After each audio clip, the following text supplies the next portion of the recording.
In June, U.S. Defense Secretary Pete Hegseth announced a 6-month review of U.S. forces in Europe.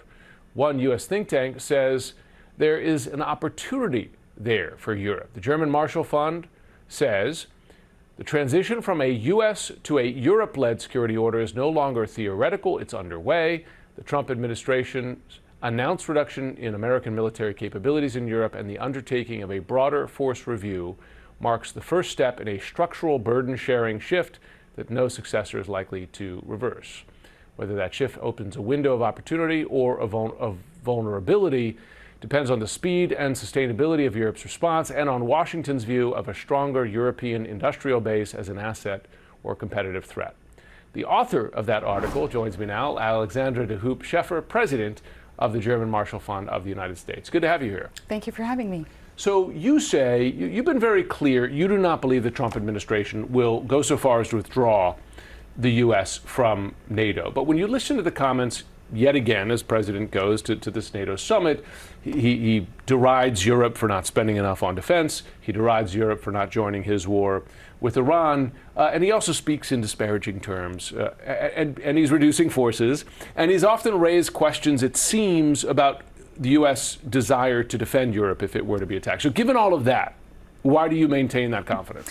I think what you're seeing live is a painful renegotiation of the transatlantic contract, which is that Trump is accelerating in his particular style, I agree, a long overdue transition from a heavily US-led European security order to a primarily Europe-led. And what you've seen today in Ankara, I think, is exactly what Europeans should be doing, which is now translating their increased defense budget into concrete and durable industrial capabilities, and particularly in the critical areas where Europe has been consistently over-reliant on the United States. Let me ask you this, though, because Trump also said today that the Ukraine war just doesn't matter to the U.S. And he said that before.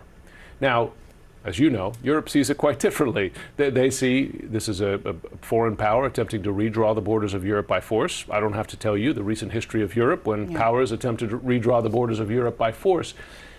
If the president doesn't buy that fundamental threat, how can they truly be aligned? You know, and how can he truly be invested in the alliance beyond trying to change the alliance? You're pointing to a critical divergence. Yeah. Europeans, for all the reasons you just mentioned, see Ukraine as an existential issue, because the future of Ukraine will determine the future of Europe's long-term security.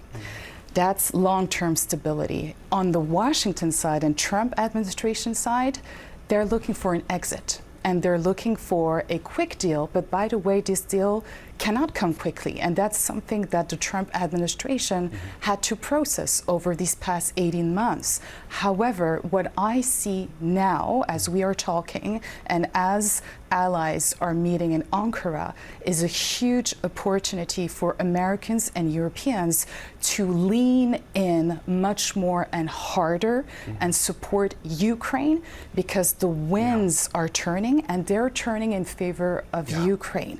But there is still, what you're seeing also is, because of both the war in Ukraine and the war in the Middle East, you've seen how in particular the interceptors and the air defense is now being a collateral damage in Ukraine, because some of these critical capabilities have been relocated in the Middle East. So what's the solution to that problem in the near term? I mean, it takes 2 years to manufacture one Patriot interceptor. I mean, there's no sort of quick fix for that. There's no quick fix. However, what you've seen over the past couple of months as the United States has been reducing its support to Ukraine is how the center of gravity of both military and financial support has shifted to Europe. So my answer to your question is actually in Europe right now. Yeah.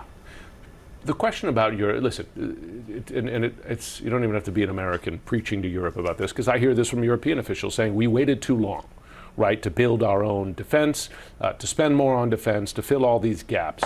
So you're seeing a new commitment to that. The trouble is, it takes time to do that. Absolutely. And the U.S. is such a bear, you know, just by comparison in its capabilities, that how do you replace that lost American contribution in time to protect Europe's security interests when you have Russia threatening, right? Your question is the key question. Yeah.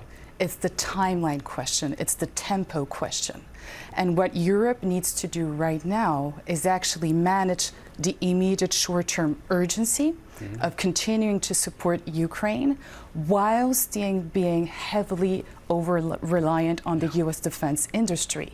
But at the same time, that's what Europeans are doing right now, is also investing in the 5 to 10 years to come, building up their future industrial base. And so your question is key. Why? Because how do you avoid this window of vulnerability of, I would say, the 3-5 years to come, where Europeans are not ready yet and do not have the capabilities to offset an inevitable reduction of U.S. capabilities. And does Russia try to test that? Absolutely. In that time period? Alexandra de Scheffer, we appreciate you joining. Thank you so much. Thanks so much.